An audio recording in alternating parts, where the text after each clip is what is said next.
You can listen to the Canadian Gothic early and ad-free on Amazon Music. Include it with Prime. You are listening to Canadian Gothic. Ms. Madeleine Klein, we are back to discuss another round of updates related to the disappearance of Jack and Lily Sullivan.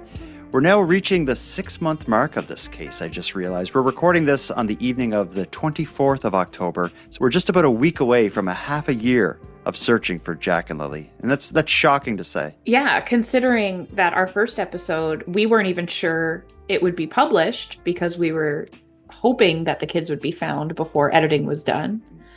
And yeah, we never thought we'd be here. No, here we are, but let's get into it here. We got quite a bit to discuss. We're going to pick up the conversation we started in part 11 of this series, where we were just unpacking the details found in a series of released search and seizure document applications. Hopefully I don't got to go too in-depth explaining what they are, but basically if investigators, if the police, in this case the RCMP, want to access information like banking information, cell phone records, whatnot, they need to get the court's approval to get basically what people would refer to as a warrant.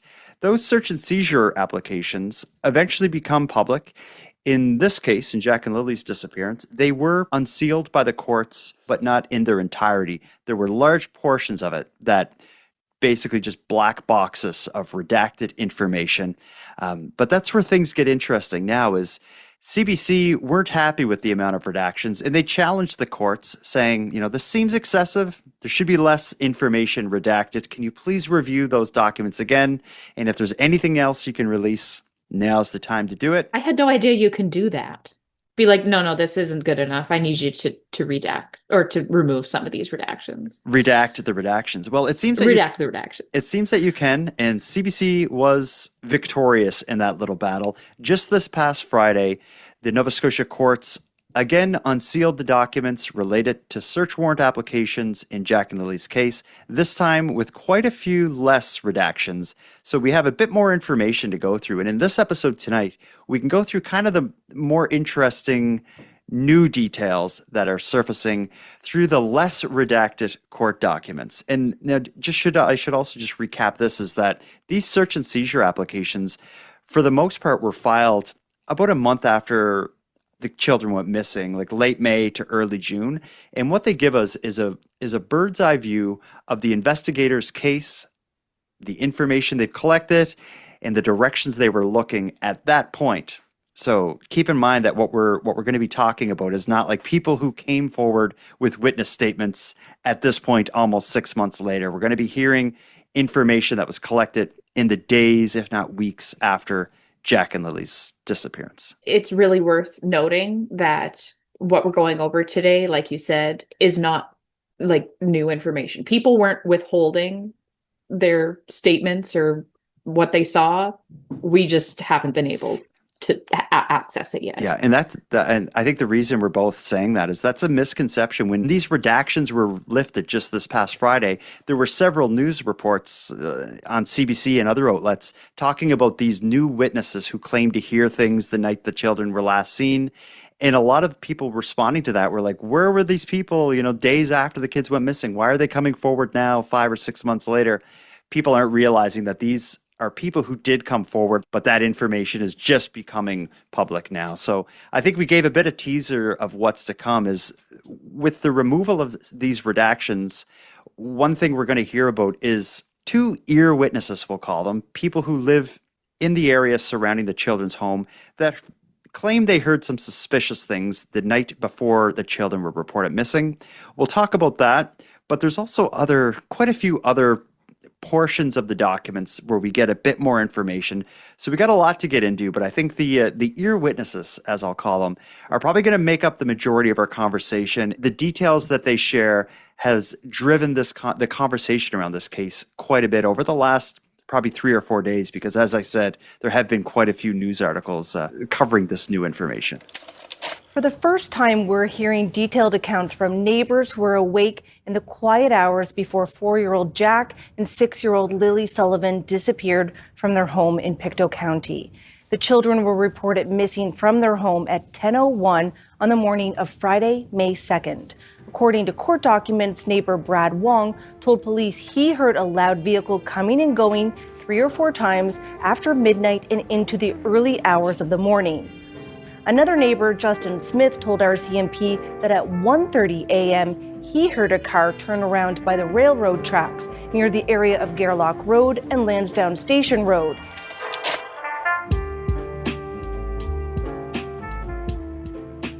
So as we just heard, Madeleine, we have 2 new ear witnesses to talk about. The word ear witness is weird, but that's the word for it, right? An eyewitness sees something, an ear witness hears something. Well, I was just about to ask if that's like a legitimate term. It must be. But witnessing something has to do with your eyes. Well, I think it has to do with your senses. So what happened? Witness? No. It can't be your senses either, because if you touch something, did you witness the texture of that? Yeah. I think an ear witness and an eye witness is a thing. Really? Okay. Well, I learned something today. Anyway, moving on. If it isn't a thing, I think it's self-explanatory. We're going to be talking about ear witnesses. These people heard something. So let's start with the first one. And what we'll do is we'll go through the way these statements and these witnesses are described in the documents. And then we can talk a little bit about what makes this some pretty sketchy information, because although it is interesting, it's very sketchy how this all happens. Let's start with the first gentleman whose statement is now unsealed. His name is Brad Wong. So I'm just going to read you right from the document here. On May 9th, 2025, Constable McKenzie and Constable McKendrick had a conversation with Brad Wong. The following is a summary. Brad Wong said he did not wish to provide an official statement, but was willing to have a conversation with police. He said in the early hours of May 2nd, 2025, he heard a loud vehicle coming and going in the area of 1407 Gairloch Road. He said his residence is at an elevated position from Daniel's residence, and he could see the vehicle's lights over the treetops. He said the vehicle left 3 or 4 times after midnight and into the early hours of the morning. He said the vehicle would drive off in the distance, he could hear it stop, and then return. He said it remained in earshot the entire time. So that is the extent of his statement. So let's talk a little bit about a few things. For one, we know that the police would have taken this seriously based on the fact that purely they included it in their search and seizure application, even more so by the fact that they originally redacted this. This was information that as of about a month ago, they did not want the public to know. They redacted it in the first unsealing of these documents, but it is now publicly available and unredacted in the new release. But just bird's eye view, what do you make of this statement? We knew this information long ago. We knew some basics about it. We knew that there was somebody who had heard something, and they could even go as far as to describe the, what type of engine it is. It was a 5-speed or 6-speed engine. Yeah, we don't know if that is this Mr. Brad Wong. I see. Okay. Yeah, but we did know that there was someone who claimed to have heard something. We don't know if it's this guy, though. This guy is a regular witness as well, because he saw car lights above the tree. Yeah. Excuse me. Yeah, claims to. So my thing with this guy is, it's very interesting. If he hears cars coming and going from the area of the house, it's a rural area, so there shouldn't be a lot of traffic. He's also claiming to see lights, which is interesting. I find it really weird that he didn't want to give a statement. That's kind of what stuck out to me too. Like, why? But you'll talk to the police. What's the difference? Yeah, it seems like there's not it's a pretty thin line between talking to the police and having them write down what you're saying and giving them a statement. I know that this guy has a bit of a checkered background. People have Googled his history and stuff and see that he has some reasons to not like police officers. So it could be something like that. Okay. Yeah, without going too far into it, you can imagine he's someone who would have had several interactions with law enforcement. Okay. And when I'm saying that, I'm not trying to discredit him. I'm just trying to think of why he wouldn't want to give a statement related to information he may have concerning 2 missing children. I can't really explain why I wouldn't want to just give that information, even if I didn't like cops and stuff. Yeah, I don't know. But people are different. Everyone's living their lives the way they see fit. So. Yeah. So there's this one guy, as we just heard, Brad Wong. He claims to hear and see cars coming and going from the area of Daniel's house. If that's correct and he's accurate and this in fact happened the way he said it did, that is, a huge piece of information. But there's someone else who claims to hear something. So I'm going to read you the second statement that is now available in the lesser redacted documents. This is a statement from someone named Justin Smith. On May 17th of 2025, Constable Donaldson took a statement from Justin Smith, who lives in the area where Jack and Lily went missing. The following is a summary. On Thursday night into Friday morning, he was up until about 1 a.m. on Facebook. Around 1:30 a.m., he thought he heard a car on Highway 289 turn around by the railroad tracks near the area of Garlick Road and Lansdowne Station Road. It made some noise, and then it went quiet. The vehicle was quiet for about 2 minutes and then drove towards Larg Road. He later spoke with Brad Wong, who informed him that Daniel's vehicle was coming and going 5 or 6 times that night. Wong told Smith that the car he heard was likely Daniel's. It's interesting. To boil this all down, what he's saying is like, I heard a vehicle moving around in the area the kids went missing around 1:30 a.m. He tells that, before he tells the police, he tells that to his other neighbor, who we already heard about, Brad Wong, and Brad Wong tells him, like, what you heard was Daniel's car coming and going. Which to me, like, it discredits their statements. The fact that they talked before coming to the police. Like, what do you make of that? I think it's weird that the guy that didn't want to give a statement is telling this guy what you heard is Daniel's car. Well, we have to remember that this is a small town. It's, yeah, like these guys, this is just what they do. And I mean, I can't say I would do any different if I lived in a place like that. Like, you notice stuff happening and you take kind of a mental note of it, especially if it's out of the ordinary. Yeah. But the fact that both of these men claim that they heard something the same night, which they normally wouldn't, because it's a quiet area over there. You would think, but why?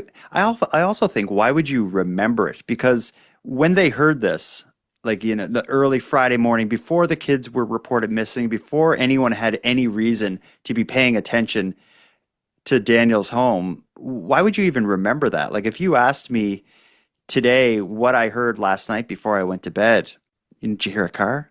I would never have noticed that. Let alone, like, I heard it and it went here and then it stopped and it turned this way and then it stopped. My fundamental issue with these statements is, why would you even remember this stuff? Because it was out of the ordinary for them. Yeah. I guess I'd have to spend time at night in that community to see what's right. Yeah. I know on my street, cars come and go. Like, every 10 minutes a car goes by my house probably. So there would be no reason that I'd ever remember. See, and like, if I notice, and it's not even like I live super rural, but if a car drives down my street, I am that neighbor that I'm like looking out the window, I'm like, who is that? Or like, heaven forbid they stop in front of my house, I will be investigating. Like, yeah, I'm that kind of neighbor. And you're in the Regina Rant and Rave Facebook group, being like, whoever the prick is outside my house.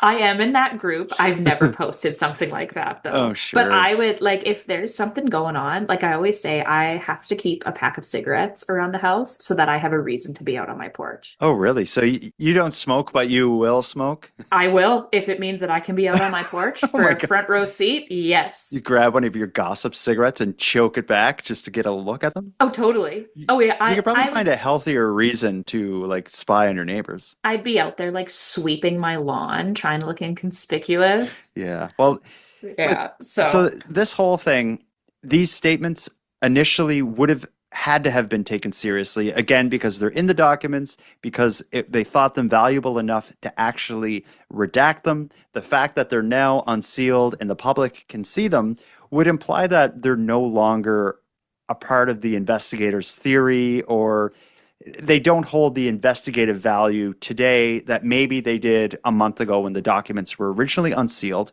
That didn't the media of grabbing a hold of the new witness statements and running wild with it, to the point that the RCMP were forced to respond. I'm going to read you a bit of a statement that the RCMP made just last week to address the unsealing of these statements and the tremendous amount of conversation that came as a result of that. Here it comes. The RCMP said that they had found no evidence to support witness claims of a vehicle driving near the Sullivan family's home during the early morning hours of May 2nd, the time prior to Jack and Lily going missing. After reviewing surveillance footage from the Lansdowne station area, investigators reported no signs of vehicle activity and said no driver or vehicle had been identified. They concluded that the alleged vehicle movements were not substantiated and were not considered a key element in their investigation. Police noted that while witnesses reported hearing a vehicle, neither visually confirmed seeing one specifically. The statements from residents Brad Wong and Justin Smith, who both described hearing a loud vehicle multiple times that night, were included in earlier court documents but remain unverified and unproven. Stepfather of the children, Daniel Martel, denied driving that night, claiming that the claims were complete nonsense and emphasized that the family's vehicle never left the property, wasn't particularly loud, and no one visited the property the night prior to the children being reported missing. It's the surveillance footage that they've gone through. Obviously, if there was something there, they would have found it. You would think. With the how many hours? Something like 1,000 hours of surveillance they've gone through. Like they want to find these kids just as much as we do. Yeah. So yeah, once I heard that all of this security footage and CCTV footage was being reviewed, they would have found you would think, yeah. Claims were legitimate. One of the other pieces of information that has been unredacted in this newest release of the documents is information on how many video doorbells and security cameras in the area they were able to get access to, and there's a whole bunch. So I'm thinking that they're confident that if these vehicles were coming and going, they would have found them. What I wonder about though is, and a lot of people will talk about this, is Daniel Martel does have an ATV, like a four-wheeler or a quad as people would call it. So some people are saying, could it have been a quad or quads coming and going? Okay. If that was the case, yes, you would hear them. And I don't know if the average layman, I don't think I could notice the difference between a car, truck, or a four-wheel ATV at 1:30 in the morning, a couple houses down sort of thing. But you would think during the ground search the next day, they would have noticed fresh ATV tracks. But then again, a part of Daniel Martel's statements involve him getting on an ATV during the early moments of the search. So I don't know if, tracks would have stood out at that point. So it does still raise a bit of a question. But again, the fact that the RCMP are unsealing this information would tell me they probably know more than we do, and they don't see this having much value anymore. And unless they saw Daniel on an ATV or a quad, that would have also shown up in security footage. You would think, yeah. At some point, I still because what this raises the question of is, did the children go missing the night prior to, or in the early morning hours, like 6 hours before they were reported missing, and did cars come and go and take the kids? So ultimately, that's what it all boils down to. If Daniel or Malaya were involved in this, and we say this, I think every episode we talk about these kinds of theories, if either one of them were involved, they all had to be, including Daniel's mother, because all three of those people reported hearing the children the morning before they went missing. And that's where I bang my head against every theory that seems to pop up that involves the parents. I don't see a world in which the three of them, Daniel, Malaya, and Daniel's mom, can work together to coordinate, something happening to the kids. And between that fact and the fact that this information is now unsealed tells me that maybe Brad Wong and Justin Smith did hear something, but maybe it wasn't connected to Jack and Lily. I don't see this having too much value. Well, see, that's the thing with all the security footage and everything. Yeah, they haven't seen any cars or anything of anything noteworthy that they've told us. But that also means there's nothing. There isn't even a glimpse of either of them on any sort of security footage. There is not one breadcrumb. Yeah. And it's just and how can that happen? Baffling. Yeah, because that also seems impossible. And I will say, in the second release of these documents, there's so there's so many few redactions now that it tells me like we're seeing almost all of the police investigation as of like mid-June, let's say. And yeah, there's not really anything there that would indicate that they're on the way to any specific theory or have anything to back up a theory. So it all seems so impossible. And the more we learn, the more access we get to the police investigation, the more impossible it seems. But I still don't see a world in which the parents can be involved. I also don't see a world in which two children can just walk away from home and completely disappear on a Friday morning in rural Nova Scotia at, about 9:30 a.m. Well, you said something last episode that really stuck with me, and you said, like, maybe the police are also scratching their heads, just like we are. Maybe they don't know much more than we do. And it's a terrifying thought. It is, and that's honestly one of the only logical explanations of what's going on right now, because there's nothing to go off of. They've exhausted all avenues, and there's nothing. Yeah, if there's three people at the home, once you interrogate them and interview them and go through their stories and go through their phone records, you find nothing. You look at other people in the kids' lives. If that doesn't lead you anywhere, you look at security footage in the area. If you find nothing there, then what do you do? And it seems like that's kind of the point this is at. They brought scent dogs in. They brought cadaver dogs in. There's no, it's almost as if these children didn't exist in the first place. Yeah. The largest ground search in Nova Scotia's history. It's shocking. But it is. When we look at those witness statements that we just heard from Wong and Smith, it does kind of hint at this sort of rumor mill that's fueling some of the tips, because Wong and Smith, they talk before the police get involved. They talk to each other. Yeah. The next unsealed bit of information is taking the whole rumor mill thing to the absolute next level. Let's take a quick break. When we get back, I want to talk about a fella named Darren Geddes. He's a relative of the children's mother, Malaya's.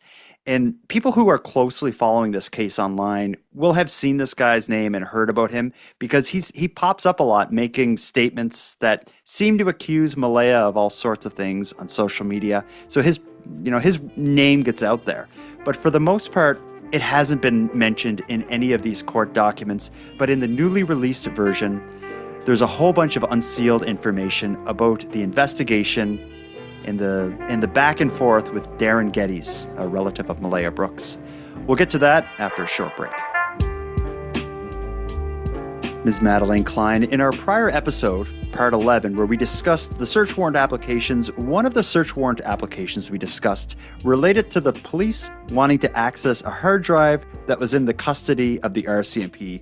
And we speculated on, like, why is this hard drive in the custody of the RCMP? What could be on the hard drive? But all of that stuff, all of the information related to the contents of this hard drive and why it was important to them was all redacted, but not anymore. I will tell you right now that there is a whole bunch of drama on that hard drive, and all is going to surround Darren Geddes. And I will say perhaps an inability to not say more than he should on Facebook and YouTube and everywhere else. Let me just read you from the documents, and then we can talk about this guy. On June 26, 2025, Constable John Donaldson was provided with a USB thumb drive from Malaya Brooks containing video recordings of a conversation between Malaya's grandmother, Patty Pearson, and her relative, Darren Geddes. Darren Geddes has suggested in social media posts that Malaya may be involved in the children's disappearance, and he also suggests he may know the location of the children. Police have attempted to speak with him in person, but he's not provided context as to why he has or shares this theory. Because of the nature of the recordings and the conversation, and it is unknown if Darren Geddes knew he was being recorded, a records access order is being sought to review the video recording. So what that explains there is that Malaya brought to the police station a thumb drive that contained a video of her grandmother talking to another relative, Darren Geddes, and it was provided to the police, but because it seemed that Darren didn't know he was being recorded, they wanted to get a search and seizure application to access this information just in case. They didn't want to, spoil the evidence, I guess, is what's going on here. But already it's sounding... Which is great. Yeah, just good. It's just smart, being cautious. Yeah. They describe in the documents here, there's a part that describes the video recording. Here it is. The file provided to RCMP includes a conversation between, again, Malaya's grandmother Patty and Getty's, which was video recorded by a third party. The video recording captures Patty holding her home phone on speaker mode so that her conversation with Getty's could be heard.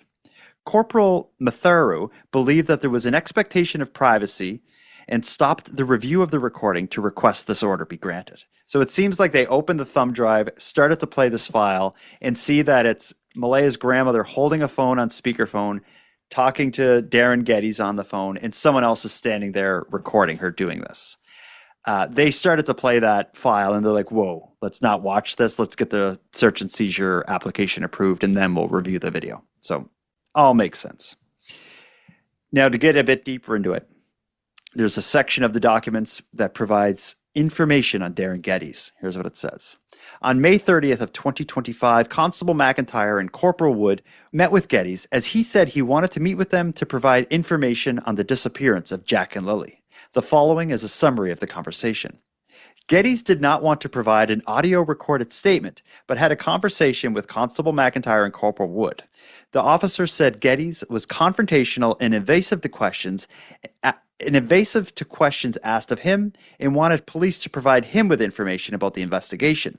He became upset when his questions weren't being answered. Oh, you just know that this is the uncle that, like, when you hear he's coming to Thanksgiving, you shudder. Yeah, that's what it seems. And what's with all these people not wanting to give statements? 2 children are missing. What's wrong with you? And they don't give much more detail than what I just read, but it seems like he wants to give the police information. But he wants information too. I want to give you information, but I don't want it to be in the form of an official statement. It's like, dude, call Crime Stoppers or something. Like, don't waste people's time. It's like you. But he's also like, I'm nosy. Can you tell me what? Yeah, and then he's asking them questions. But it's going to get worse. So now there's a section of the documents titled Getty's public statements. Here's what they say. Using an alias, Getty provided an interview on a YouTube channel in relation to the disappearance of the children. Getty's put forward a theory that Malaya would have dressed the kids, took them to the road, put them in a vehicle with the intention of her being in the next vehicle out of there with her baby Meadow. During the appearance, again using an alias, he did say that what he was saying could be wrong and it could just be speculation. So that's the end of that statement. So what we're hearing here is that this guy also creates an alias, appears on YouTube channels talking about this case, putting forward theories that Malaya was involved, but at least he's smart enough to not present them as facts. He goes as far as to say, like, this could be, this is just speculation. This is just my thoughts on the thing. But the fact that the RCMP took this serious enough that they included it in their applications, they redacted it in the initial release because they didn't want the public to know this. They must have looked into this guy enough that they're like, yeah, that's just a bunch of nonsense. And now it's publicly available. What it tells me is that this guy was taken seriously just because he does have some kind of family connection with Malaya. But at the end of the day, it seems like he's no different than every other, wingbat in the comments on Facebook who's just posting their theory. It's just people are taking him seriously because of that connection. That's what it seems to me. He's worse than the random dingbats because he's a family member. And I just know that the police call him the crazy uncle to each other. Yeah. They're like, have you heard from the crazy uncle lately? Maybe we should look back into him. That must be so heartbreaking and troubling for everybody involved in this. If it's, when it's a tragedy that hits the family, and then you have one member who's just like, again, like on YouTube and making statements and just wasting people's time. Like we've kind of talked about how there was, thousands of tips. And I often thought, like, how many of those tips are just people telling the police about nonsense they read online? I bet you a whole bunch of them is, did you know that one of Malaya's family members said that he knows that she did it? And some of his statements also went on to talk about this theory that you'll see a lot online that there's no evidence of, that the children were taken and are being like spirited away on a native reservation somewhere, and that that they're being hidden away from Daniel and all this stuff. There's a lot of discussion about that online. We've talked about it on past episodes of the series. Some of those statements are supported by some of the things that Darren Getty said, which is it's I would bet ridiculous. a large sum of money that any of the family members of either Malaya herself or any of their family members, if you ask them, are you surprised by his behavior? They'd say absolutely not. We totally expected this from him. Because there's no way that this is the first time he's pulled something weird like this. That would be my guess as well. He's got a history, I'm willing to bet. Something like this happens in your family and you think you have credible information, you wouldn't be posting it online or appearing using aliases on YouTube. No. You'd be talking to the police and giving them a formal statement, not wasting their time trying to get them to answer your questions. But anyway, that is now unsealed, so that is in the public. I've kind of fought with even mentioning stuff related to him in the past because he does come up quite a bit in the online discourse surrounding this case. I've avoided it quite a bit, but now since it's in the public, I thought, let's talk about it. But I think hopefully that's the last we'll have to hear about that aspect of things. The next bit of information that is revealed, though, is probably in my mind the most interesting, but it was given the less attention by the media that was covering the further unsealing of the documents. And this all involves a phone call that, as far as I could tell, has never been reported before, that happens during some of the most important moments in the lead up to the children's disappearance. The phone call is one Malaya made to her mother. The phone call was unanswered, but just due to the timing of when this call was made is very, I think, critical. So I'm going to present you a bit of a timeline here of the morning the children went missing, according to their mother Malaya's statements. So again, I'm talking about the morning of Friday, May 2nd. Malaya wakes up at about 6 a.m. Her alarm goes off. She uses an app to report Jack and Lily weren't going to be at school that day. That's at about 6 a.m. She goes back to sleep. Daniel's asleep next to her. Meadow's asleep in a separate area and in a separate bed at this point. The house is quiet. Around 8 a.m., Malaya claims to hear Lily and Jack playing and laughing in their bedroom, which is in the bedroom next to Malaya and Daniel's. So it's at about 8 a.m. that Malaya actually hears the kids. The kids playing wakes up the baby, Meadow. Malaya, at the same time, at about 8 a.m., takes Meadow, puts Meadow in the bed with her, puts on like Netflix or a TV show or something with the idea of them all going back to sleep, with Jack and Lily in a separate area of the house playing. At around 9:40 a.m. is when Malaya and Daniel realize the house is silent. They go look for Jack and Lily, can't find them. Shortly after that is when the 911 call is made. So that is the timeline we knew up until now. And that timeline makes it so that about 8 a.m. to about 9:40 a.m., Malaya and Daniel were drifting in and out of sleep, hearing Lily maybe stick her head in the bedroom a couple times, hearing Jack and Lily play in the other room. But again, in my mind, at this point, I was expecting them to be kind of, half asleep, groggy-eyed sort of thing. And here's where the new information comes.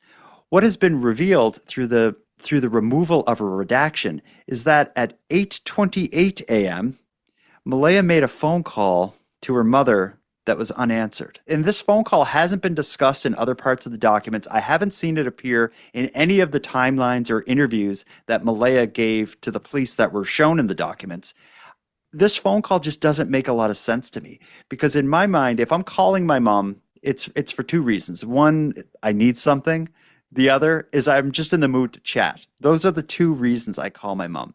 When I'm sleeping in, the last thing I'm doing is calling my mom to chat. Yes, absolutely.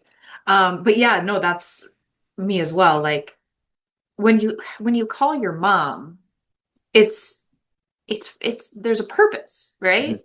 Mm-hmm. It's just none of this adds up.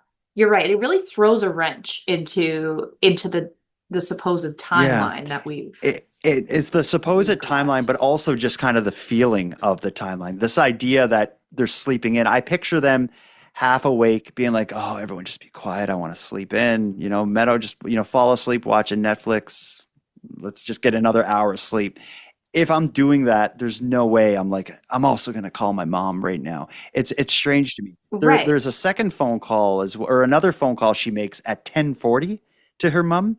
That one makes more sense. It was also unanswered, but Yeah. that one makes more sense because I just spent the last 40 minutes panicking, freaking out, trying to find my kids. The cops are here. I'm going to call my mom because I need all the support I can get. The 10:40 a.m. call makes more sense, but this 8:28 call, that doesn't make any sense to me unless she was more awake than maybe I'm imagining it. But also, then that doesn't credit the rest of their Mhm. story.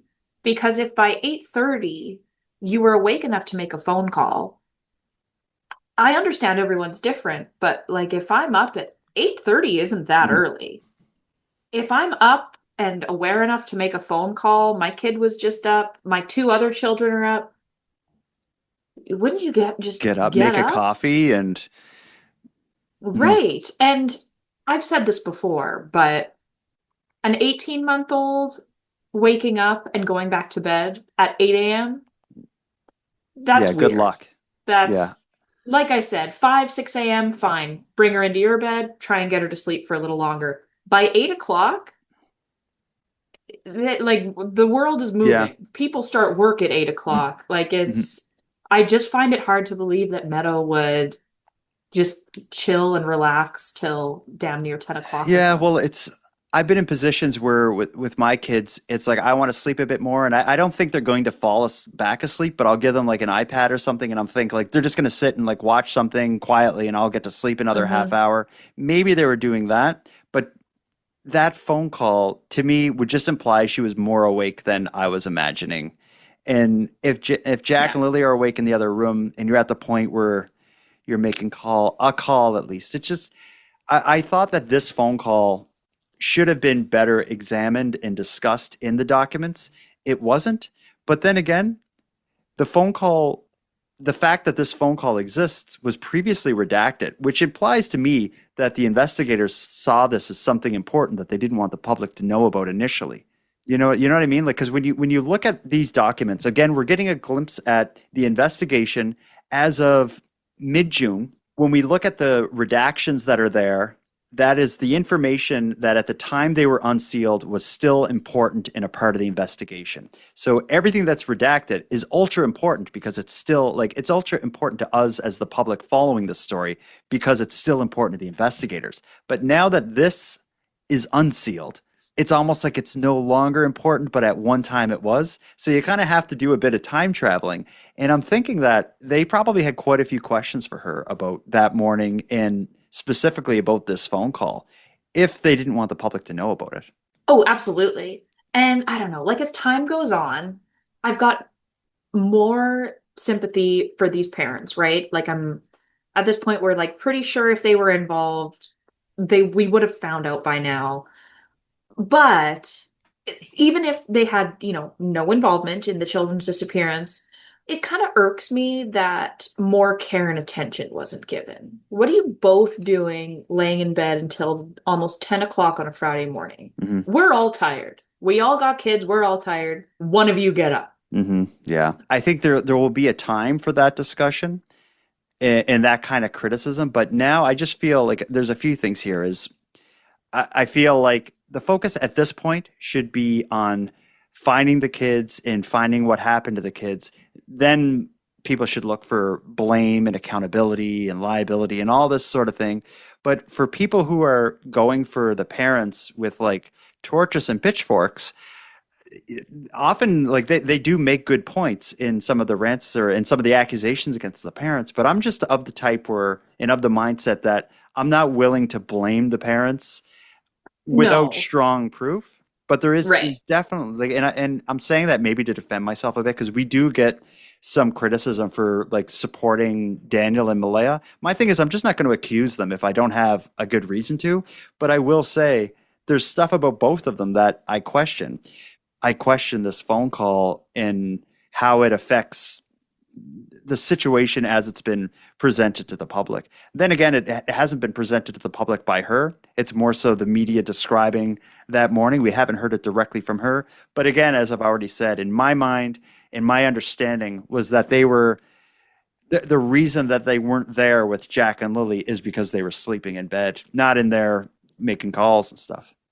Right. Exactly. Yeah. It's this phone call stuck out to me as well. Mhm. And of all of it, to me, this is the most interesting part. I also think that 10:40 is very late to be calling her mother. Because you called her at 8:30 for whatever reason. Your kids went missing. 911 was called 40 minutes ago. I'd be on the horn with my mom very shortly after that. Well, just to talk it out, you wake up, they're not there, you run outside, you're screaming for them, you're looking around, a couple minutes pass, you decide to call 911.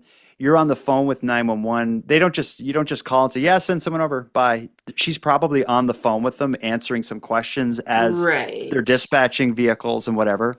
The cops get to the house a couple minutes after that, and they're then asking her questions and dealing with her. I think it's probably about 10:40 is when they're like, she has a minute to react. Okay. So, And I guess reception's kind of in and out over there too. That was a big deal right at the beginning of this because they couldn't Yeah. get, information back and forth, and she had to walk to this road to get reception and whatever yeah, else. I didn't read too much into that 10:40 call. I'm thinking she's probably pretty busy from the time she calls 911. But it's a good point. Like, you make an interesting point. And there's a lot of interesting points made by people discussing this story, but there's also a lot of information that goes against a lot of these points and theories. And that brings me to a bit of a call out for what I want to do for our next episode.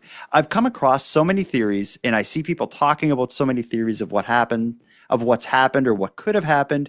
And when I read them, I often think like, yeah, that's interesting, but there's this one detail that completely goes against it. And I thought what would be interesting to do is to do an episode where we compile, 5 or 6 of the more prevailing theories or ideas of what may have happened and compare those theories with what we know to be fact to see what holds water and what is absolutely impossible based on the facts that we know. Because at this point, with all of the information found in these search and seizure documents, we have a pretty good background to kind of compare against what may have happened. And that's what I'd like to do in the next episode. So with that, I want it to be a call out to anyone who has a theory or an idea or an opinion on this case. If you go to the canadiangothic.com/contact, send a voicemail and just, it could be anonymous. Let us know what you think may have happened. This isn't going to be, let's blame the parents in a podcast episode. It's going to be, let's compare the facts and what we know about this case against the ideas of what may have happened. That seemed like something we should do. I think that's a great idea. I think it'd be interesting. But like we've said before, some people will never be convinced. No, and it's not about convincing people. I think it's just about seeing where things fall. I think it'll be a good exercise, if nothing else. And I will say, like, I've this whole thing with the documents being released and then them being re-released with less redactions, I'm sure it's going to happen again. I think it's only a matter of time before we get even more information. Because that's like that phone call, that 8:28 phone call just ruffles my feathers. I'm like, this is it. When I saw that, I was like, this is it. This is what's gonna crack the case open. Yeah, it's odd, but I guess not. But we don't, and we don't know anymore. We don't see any questions the police had to her about this. And for all we know, she rolled over on her phone and her phone hit redial and called her mom. That's true. We just don't know. So yeah, it's never ending. As more information comes out, people, it just stirs the whole thing up. And this case just continues to capture attention of people all across the country, all across the world. And that is, again, what we say this all the time, and that's for a few reasons.